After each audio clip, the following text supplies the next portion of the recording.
Mr. Harish, can you hear me? Kindly unmute yourself. Yeah, now can you listen, sir? Yes, yes, please start your class. Thank you, sir.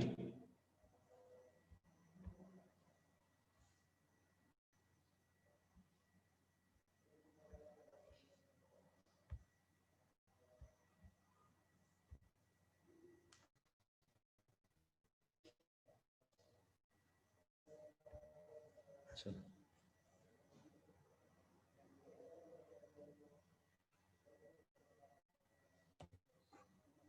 this.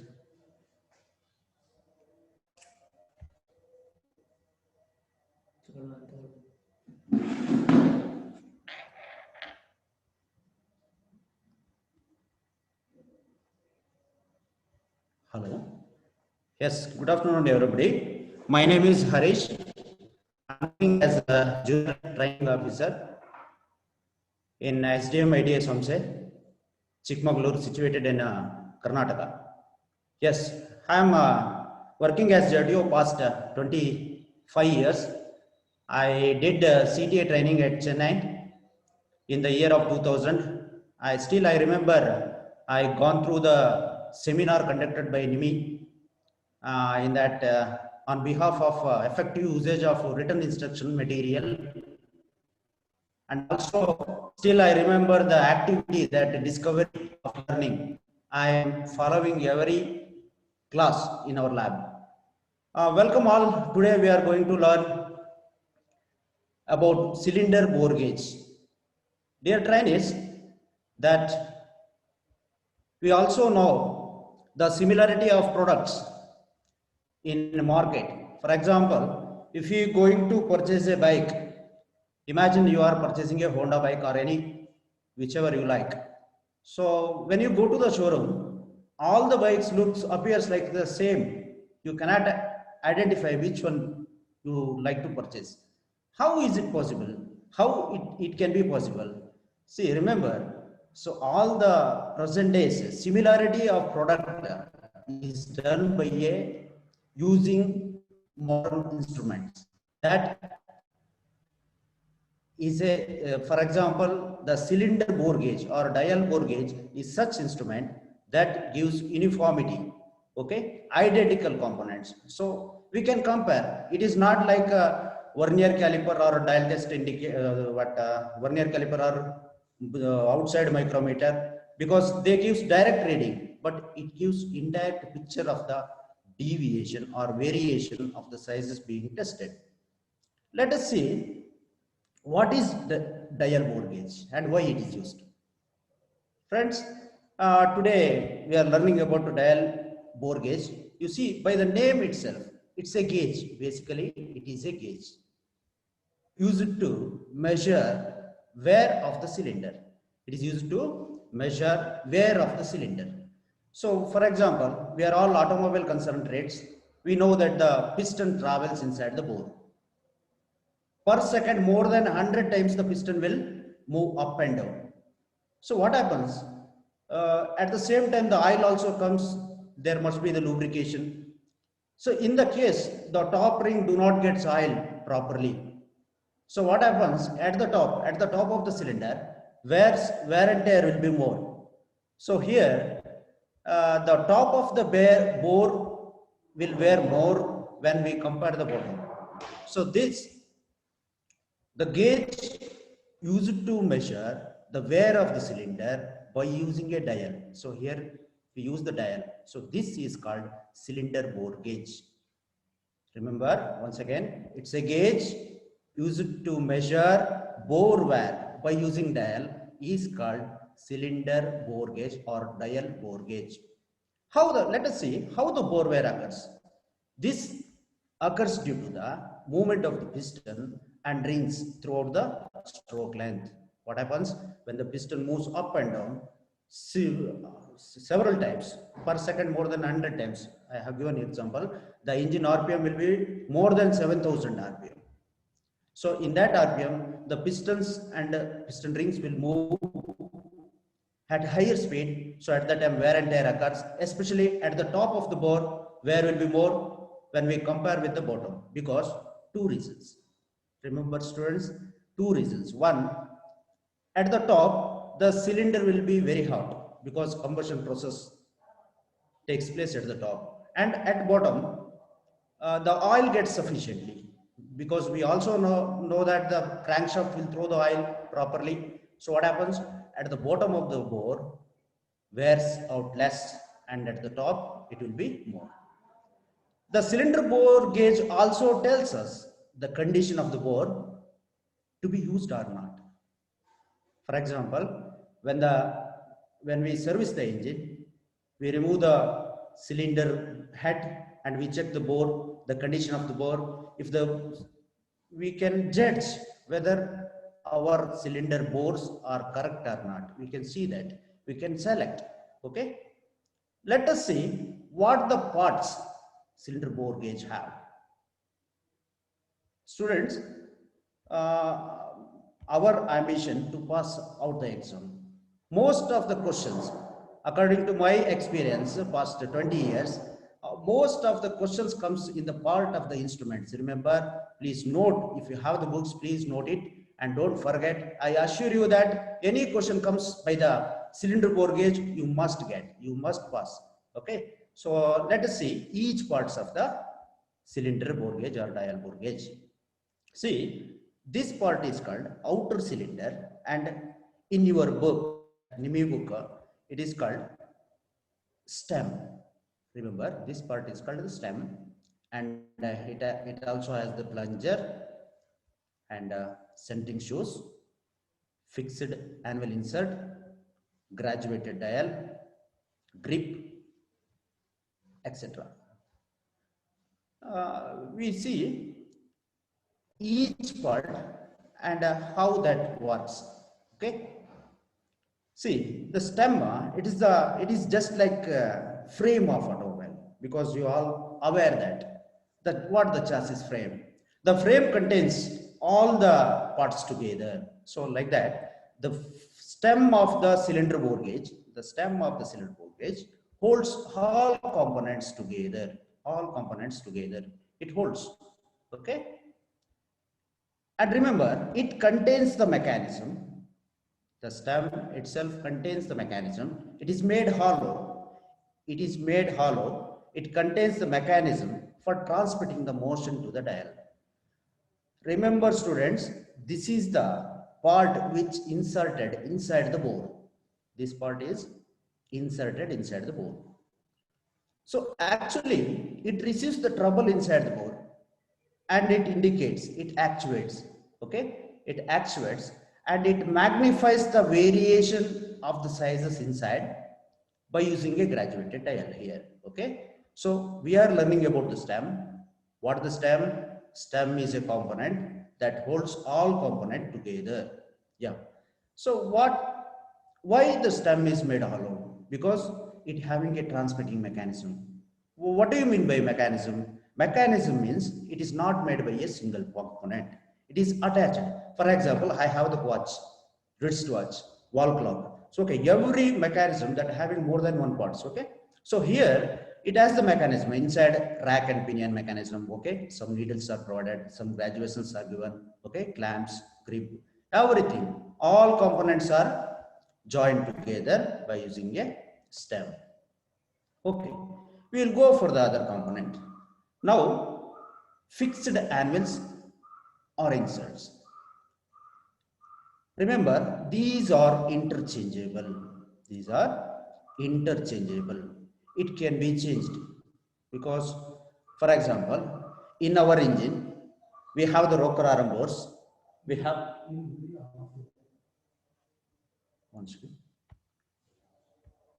the in our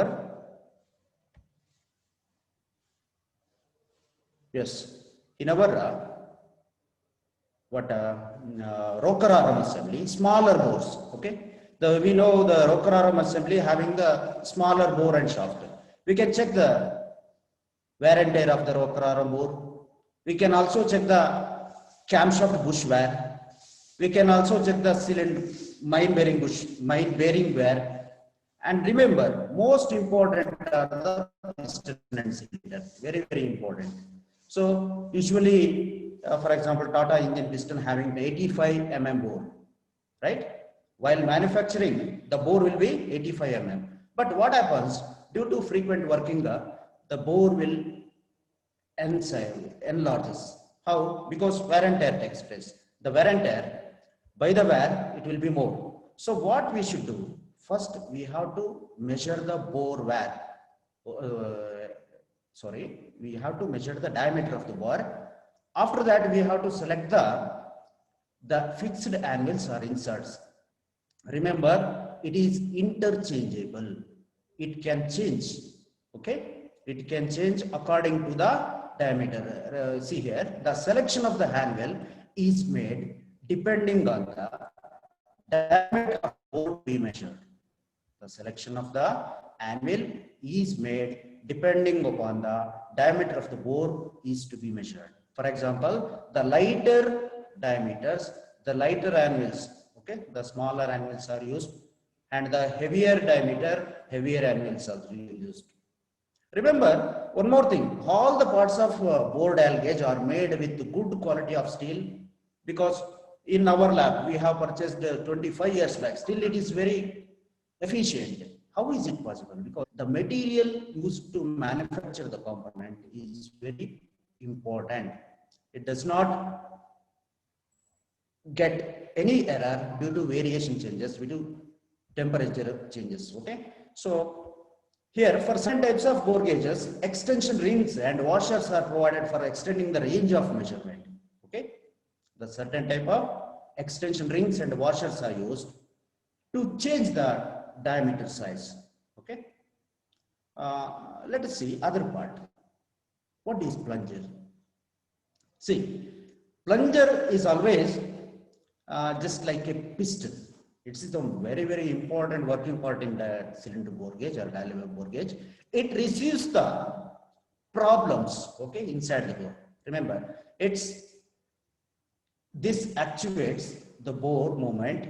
This actuates the movement of the dial for reading the measurement, okay, for reading the measurement.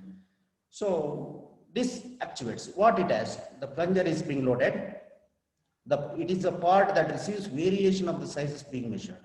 Okay, we have the problem inside the bore, that the bore, any variations found in the bore, that measures and sends that sizes to the graduated dial.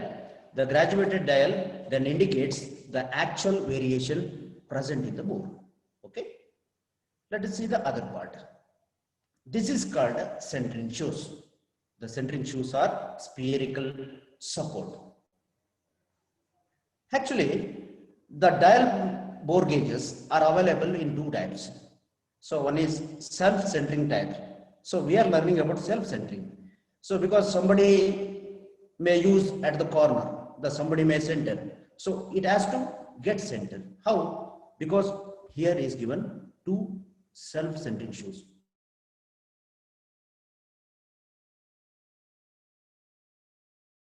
This maintains the alignment of the measuring faces in the center. This maintains alignment of the measuring faces in the center of the bore. Okay. These are spring loaded, and it is spring loaded. Yes. When we press in the bore, it gets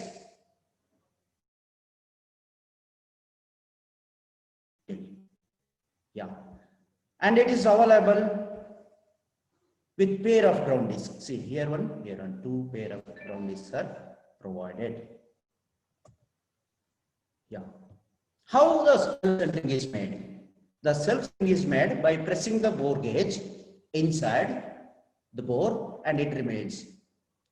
See, when we come to the engine, the top of the cylinder which remains unworn is called ridge. Remember students, the ridge must be removed before removing the piston assembly.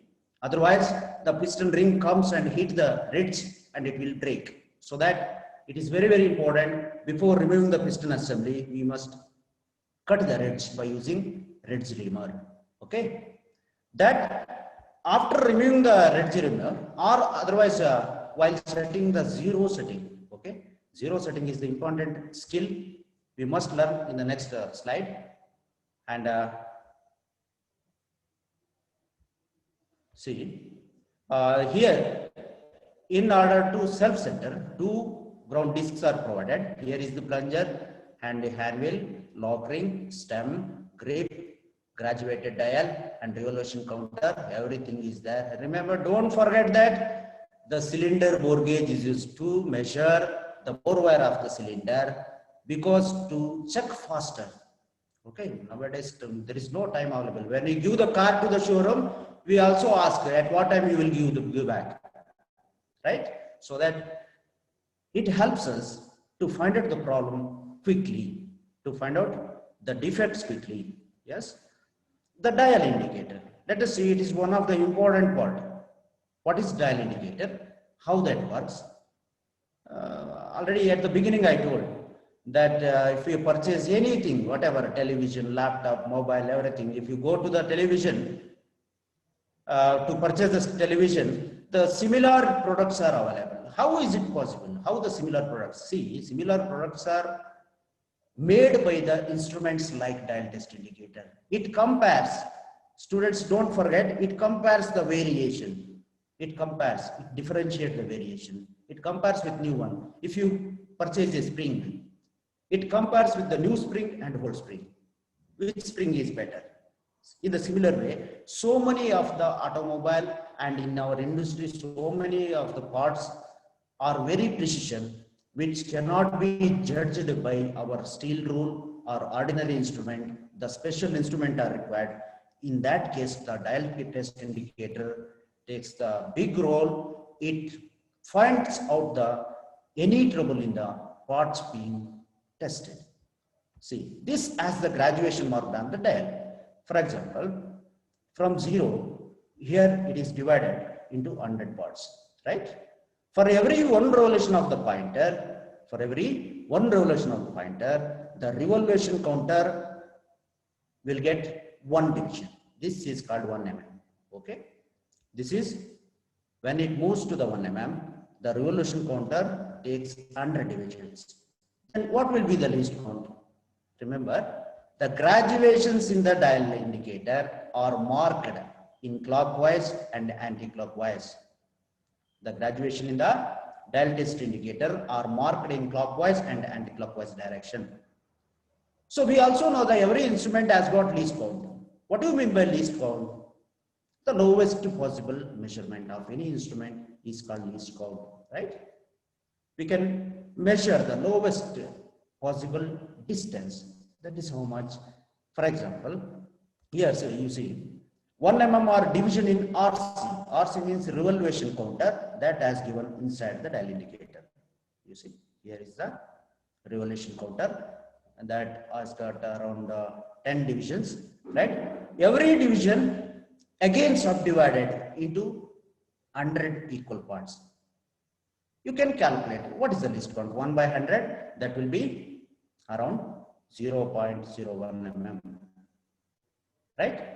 So that much precision variation we can measure quickly, because when we look the cylinder, we cannot find whether the cylinder has wears or not, right? So we can compare with the instrument like dial bore gauge, which is fitted with the bore gauge, right? See, here is the bore gauge component, that sliding plunger, ground disc, interchangeable anvil, stem, everything is there. This mechanism will move or actuate the pointer provided in the dial indicator, right? Here are the positive and negative deviation are given. You see, one is when the pointer moves in clockwise direction, this is called positive deviation. When the pointer will move anti-clockwise direction, this is called negative deviation. So here is the clamp, yeah, and lock nut, zero setting locking ring, everything is available. We will see how the measurement is taken. See, very important slide now. Before taking the measurement, it is very, very important. We must set 0. What is this zero setting? You will get confused. I know vernier caliper, micrometer, everything, nothing is there. What is this, sir? Zero setting. Yes.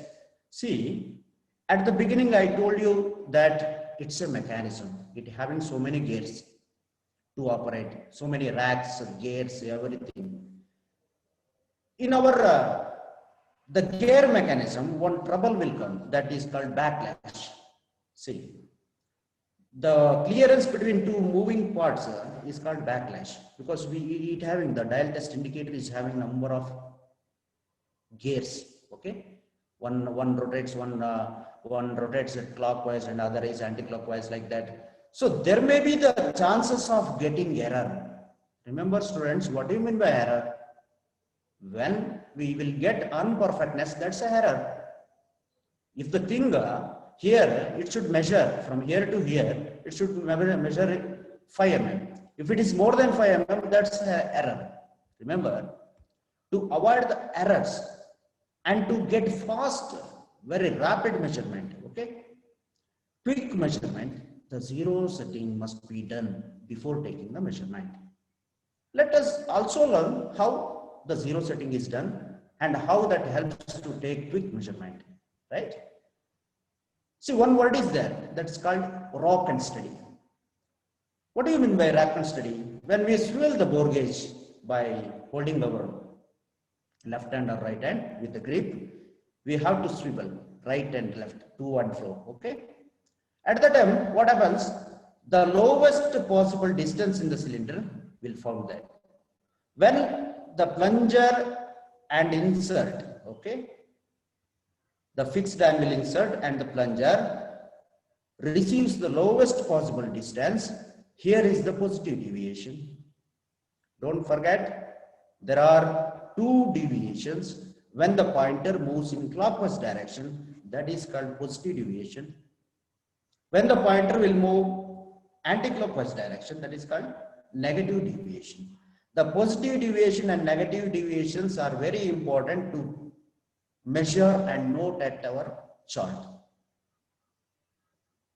When you fix the fixed anvil insert, there must be the locking ring to lock the fixed anvils, because to adjust zero setting, it is very, very important to select washers. Some of the anvils are available with washers, 0.5 mm, 1 mm, okay, and 2 mm washers are available. So these locking rings are important for setting the zero. See, here are some charts that how the measurement is taken. For example, I have measured 30 mm in the vernier caliper or outside micrometer. Okay, the basic measurement is 30 mm. Now, the dial indicator is showed here and it stands in between 3 to 4. Remember, what will be the reading? See, here there are 4 columns are given. 29.97, impossible, because here is the positive deviation. Don't forget, when it comes to the positive deviation, we should add with the basic measurement. Here, the basic measurement is 30 and his pointer stands in between 3 to 4. What will be the total measurement? 30.04 to 30.03 to 30.04 mm is the right measurement. This is the taken. This is the right answer. You may get the multiple choice question like this. Don't forget to write, because you note it. And children's dear trainees, go through the NIMI books. So it's more than enough for your examination. So nice to learn. So this is the image of NIMI book, and you see that the particular chapter, that dial bore gauge, is so nicely given. And that book has given for you only. At the end of lesson, you should be able to remember. Trainees should be able to.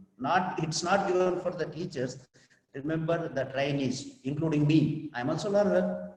What happens? We should go through the books. Okay. And one more thing. Here is the 23 mm, right? Basic measurement is 23 mm. In the graduated dial, it has shown negative reading. Remember, when we rock and steady, see in the previous, when we movement, okay, when we give the movement, so this will shows the maximum positive deviation. From here, it does not come in the forward direction. When you change it, it goes to the back. From here, it goes to the back. So negative deviation. So maximum positive deviation is taken as final reading. When I rock and steady, that means when I swivel the gauge, the maximum positive deviation is 8. Okay, from negative side, it is 8. What happens in the total reading? We have to subtract from 23 mm minus 67. So then 22.93 to 22.94 is the actual reading. I hope you all understand properly. Once again, I repeat. See, in the positive deviation, basic measurement is 30. Don't confuse what is 30. The 30 is this. The basic diameter of the bore. Okay. The standard diameter of the bore is 30. So what is the total reading now? Yes, I have added 1, 2, 3, 4 mm for that. No, 3 mm, 0.03 mm. So then what happens? Total reading is 30.032, 30.04. So many examples are given in the NIMI book. Go through that. You will get some more examples. Please note that. Yeah. We can now how the cylinder bore gauge is inserted in the bore or in the cylinder bore and how it is inspected, how the charts is done. We will see that.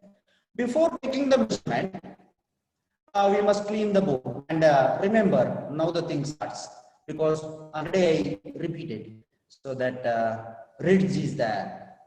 Due to frequent movement of the piston inside the bore, the piston and rings will travel from top to bottom throughout the stroke length, right? Because at the beginning, I have discussed it moves around around 100 times per second. In that speed, definitely you use any component there, the wear will occur. In engines it may less, or in some engines it may more. Remember, students, if you have vehicle in your home, you must change the oil frequently. Otherwise, what happens? I lose the property. The wear and tear will be more. How we can check the wear and tear? How much wear is found? Yes, this is helpful. This is most helpful as that gives indirect picture of the bore, whether the bore is used or not. Okay. So what we should do? Initially, we have to take the measurement or bore diameter at the top of the cylinder. At the top of the cylinder, which remains unworked, the portion of the cylinder which remains unworked at the top is called ridge. This is removed first before removing the piston and connecting rod assembly from the engine. Okay. Before removing the piston and connecting rod assembly, we had to cut the ridge and then remove the piston assembly. So here is the block that does not have piston and connecting rod assembly. Already it is removed and is checking that or zero setting at the top of the bore. Why we should measure, why we should set a zero at the top of the bore? Because the top of the bore remains unworn. What do you mean by remains unworn? It does not wear because no rings moves. At TDC, near top dead center, there will be no ring movement so that the cylinder remains unworn. Okay. In this position, we have to set the zero, and it looks like standard diameter. If it is 35 mm, here it remains 35 only because no wear and tear formed. And little below, okay, little below the top ring or ridge, there will be the maximum wear. Why? There are two reasons. One is to it receives less oil, and other the maximum temperature. The temperature is more. There are two reasons that becomes maximum wear at the top of the cylinder. Now we will see how the readings are taken. Okay, I have some examples here. See, this is the cylinder now. We have to stand in front of the cylinder. Here are the two positions are given. One is called non-thrust side and other is the thrust side. Trainees, what is thrust side? See, during the power stroke, the maximum force will be developed in the combustion chamber. That force directly acts on left and right side of the cylinder. When we stand in front of the cylinder, remember, if we are here in the front, the capital letter B, that shows the thrust, right? And this is the non-thrust. What happens in the thrust? The maximum wear takes place because the more force will be developed at the major side. Left is the major thrust, right is the minor thrust. You go through the books in the piston column, piston chapter, that thrust and non-thrust given in the NIMI book. Follow that, you will get more information from that. Okay. And here are the column. Remember cylinders numbers 1, 2, 3, 4. Dial gauge is set at mm because basic measurement should be there. That basic measurement is taken by the vernier caliper or micrometer. The vernier or micrometer will give the basic measurement. That should be noted here. And here are the two positions, capital letter A and B. What the A and B will tells? This tells capital letter A, that is the non-thrust side, and B is the thrust side. What is thrust and non-thrust? This is nothing but a part of the piston or part of the cylinder across the gudgeon pin axis. Across the gudgeon pin axis is called thrust side. Part of the piston along the gudgeon pin axis. Remember, part of the piston along the gudgeon pin axis is called non-thrust side. This will be the along gudgeon pin axis and this will be across. So what happens? At the across there will be more pressure, thrust, so that left side of the piston is called major thrust and right side of the piston or cylinder is called minor thrust. The wear will be more here in the spot, the small letter AA. I hope that you appears, the image appears properly. Yes, small letter AA, BB, this will give the maximum wear and here is the less wear. This will give the taperness. Very, very important. Two terms you should know that. One is ovality and taperness. Just wait, we will see what is taperness and what is ovality. See, taperness is the difference in measurement of any cylinder when measured from top to the bottom. It is a difference in measurement of any cylinder when we measure at top and bottom. For example, here is the ridge. As we told, the top of the cylinder which remains unworn is called cylinder ridge, and below the ridge maximum wear takes place. Where here is the maximum wear, here is the lowest ring travel, and here the cylinder will get more oil. There will be less wear. What happens? The cylinder looks like this. At top side it will be broad and here is less. When you get minus the maximum diameter minus minimum diameter, we will get the taperness. Okay, what the definition says, the difference in measurement of any cylinder when we measured from top to bottom of its inner diameter, we will get taperness. Similarly, we have one more term, that ovality.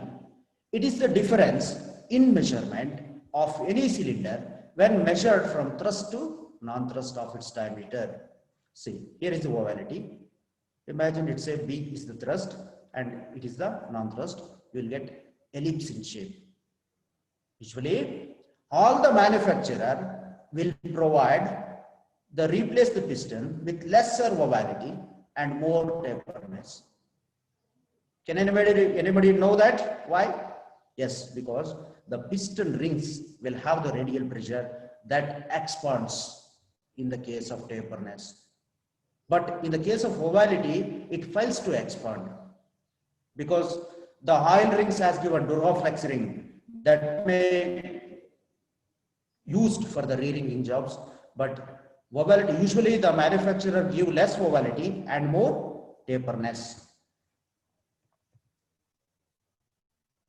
And come here in the chart, here the small letter columns are given, capital letter A that gives the thrust, non-thrust, thrust, and here are the positions. So we have to note 0.01 mm. So as per the deviation, as per the basic set, we should note that the how many readings are present in the dial gauge we have to note. So remember, for example, here plus 0.5 positive deviation has got, and here is the minus 0.3. So remember, both should be added.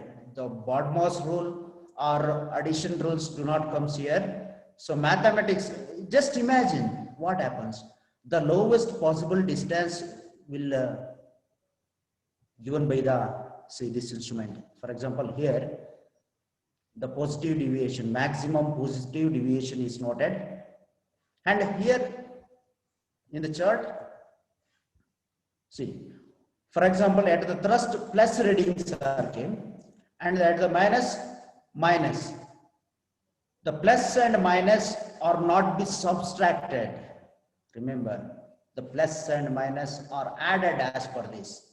So you don't get confused. You go through you come in the lab and measure that. You will get clear that we should not add that. So whatever it's, so ovality means the difference between plus thrust and non-thrust side. The ovality taperness means maximum diameter by minimum diameter is the taperness. Here is the taperness column. Here 1, 2, 3, 4, 5, 6 columns are given. 6 stages in the cylinder. All the stages cylinders are noted here. And we have to compare the maximum taperness and ovality with the manufacturer specification. When the manufacturer says replace the liner, if it is having more than 0.014 inch, then we have to replace. Or there are 4 options, 4 remedies for that. One is to, we can rebore that. Other is to relining. Reboring means re-ringing the cylinder for proper getting it normal, okay? Reboring. One is reboring and other is relining, horning and lapping. There are 4 remedies for the cylinder to repair the cylinder if it gets worn out more than the limit, okay? And I hope you all understood properly. Lessons very shortly, within 5 minutes. I'll come back. So first we learned what is cylinder bore gauge. The gauge measures cylinder bore, okay, bore wear, cylinder wear. To gauge is to measure the wear of the cylinder bore is called cylinder bore gauge by using a dial. Okay, how the cylinder bore wear occurs due to movement of the piston ring throughout the stroke length, and it also tells us the cylinder bore is to be used or not. Okay. Later we studied about the parts of dial bore gauge. What are the parts that contains dial bore gauge and why the dial is used?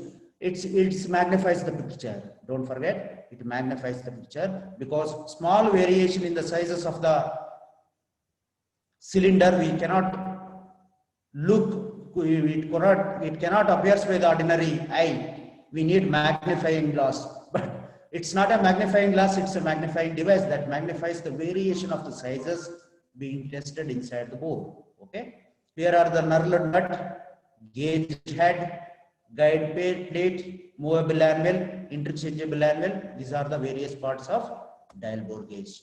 Okay, as per the NIMI book, we have some other parts, so that centering shoes, plunger, stem, fixed anvil, grip, dial bore gauge, okay, lock nut, revolution counter, pointer, everything. Stem, it's like a major component that holds all component together. Okay, the stem is a part that holds all component together, that contains a mechanism for transmitting the plunger motion to the dial. It's made hollow for transmitting the mechanism. So here is the plunger, here is the stem, and later we studied about fixed anvil insert. These are interchangeable. The selection of the anvil is made depending upon the diameter of the bore to be measured. For certain types of bore gauges, extension rings and washers are given, and for extending the range of measurement. As I told that in rocker arm, camshaft, and for cylinders, for connecting rod big ends, etc. So many things, so many internal parts are there to check with this instrument. As for that, we have to select the fixed anvil insert. After that, we studied about sliding plunger. What is the sliding plunger? It's a very, very important part that receives the trouble inside the bore. This actuates the movement of the bore dial, movements of the dial for reading the measurement. This is the part that receives variation of the sizes. Variation of size means it's the problems inside the bore, and it's spring loaded because we have to press this before installing inside the bore. And other part is the centering shoes, that spherical support that has given to get self-centering. Okay, dial bore gauges are available with two types. One is 2-point type, and the other is the self-centering type. It's a self-centering type. It maintains the alignment of the measuring faces in the center of the bore. These are spring loaded, and it is available with ground disc. Okay.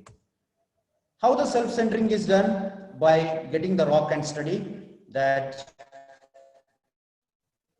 when we press the ground disc inside the bore, it will come and sits in the center of the bore. That is what called self-centering bore type. And dial test indicator, which is fitted at the top of the bore, that magnifies the picture what the cylinder wears out inside. Dial test indicator not only used to measure the cylinder bore wear, it also used for multi-purpose. For example, to check the bendness of the shaft, to check the wears of the shaft, height of the shaft, quality of the spring, etc. For different, for example, the oval shape, okay, ovality, taperness, everything we can measure. Bendness, for example, the crankshaft wear and tear, taperness and ovality, bendness checking. For every skill we need the dial test indicator. So here are the graduations are marked in the positive deviation and negative deviation. As I told, the least count, the lowest possible distance measurement that can be taken by the instrument is around 0.01 mm in this instrument. And most of all the cylinder bore dial gauge parts are made with good quality of steel, especially inward steel like plunger, okay, gears, etc., so that it durables more when we compare with other instruments. Okay, the positive and deviation, positive and negative deviations also we learned. When the pointer moves in the clockwise direction, it is called positive. When it moves in the negative direction, it is called negative deviation. Okay, and the lock nut as given, after taking the zero setting, after doing zero setting, it should be locked. The outer part is called rotatable bezel clamp, back lag, zero setting device, etc. are available in the dial test indicator. I feel the next lesson is to be go by the dial test indicator. You will be clear later. Okay. And for zero setting, a special tool, slip gauges or a zero setting tool is used. And here we should adjust the basic measurement. The basic measurement should be as per the standard diameter of the bore. Okay. The position where we set the zero is called rock and steady. The movement of the dial bore gauge from left and right is called rock and steady. And by doing the rock and steady, we can set zero in the bore. Yeah. Locking rings are used to lock the fixed anvil. inserts. And this is the basic measurement. We also learned about the basic measurement, how the basic measurement is taken. What is the basic measurement? This is the measurement taken by the vernier caliper or inside micrometer of the bore. Okay. And later, as per the dial indicator appearance, we have to select the reading. For here, we also studied here, basic measurement is 30 and the pointer remains in between 3 and 4, so that the total reading will be 30.04 mm to 30.003 mm to 04 mm. And here is the negative deviation. Reason is the pointer stands in the negative, so that by the total reading we must subtract around 7 divisions. When we subtract 7 divisions, 22.93 to 22.94 will be the right answer. Okay. And we also learned how to take the reading in the lab or in our workshop. And we must see, this is the figure that shows the crankshaft wear and tear, bearing wear and tear. Okay. So here are the bearing numbers, dial gauge set at dash mm. Here are the position, capital letter A, B, C. As per this dimension, we have to note here, and final reading should be noted. And we have to compare with the manufacturer specification. According to the manufacturer specification, we have to judge what is to do next. Okay. I hope you all understood well.